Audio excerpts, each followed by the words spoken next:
អោ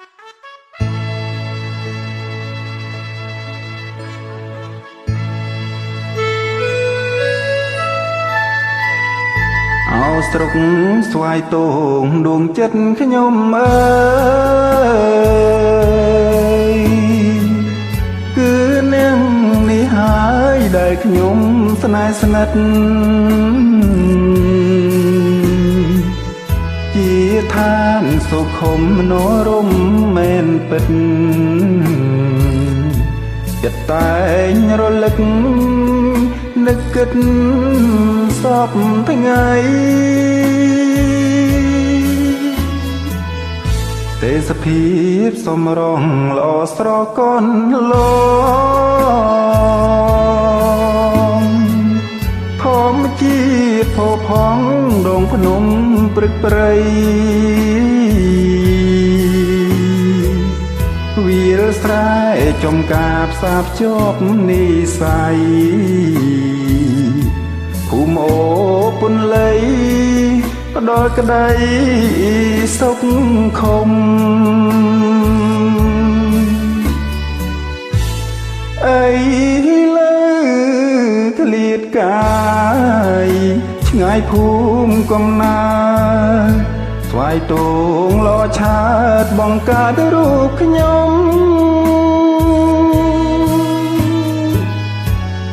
នឹកដល់ពុកម៉ែវាលស្រែព្រៃភ្នំមិត្តភ័ក្តិជួបជុំសុខមិត្តលហើយអោស្រុក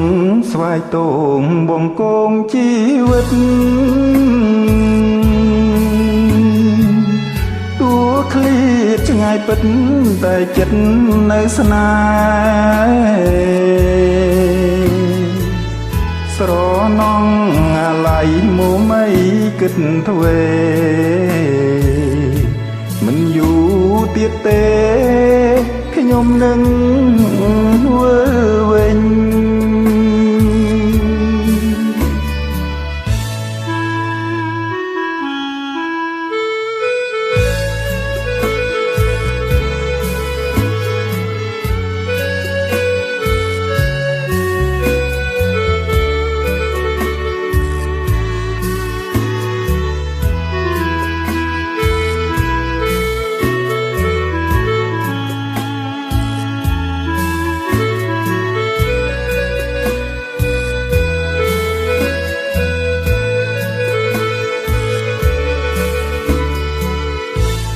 អី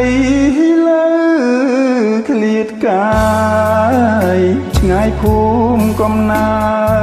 តស្វាយតងលឆាតបង្កើតរូបខ្ញុំ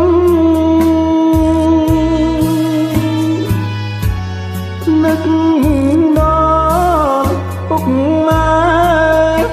វាលស្រែព្រៃភ្នំមិត្តភ័ក្តិជួបជុំសុខមិត្តហើយអោស្រុកស្វាយតងបងកងជីវិតទួឃ្លៀតឆ្ងាយពិតតែចិត្តនៅស្នេ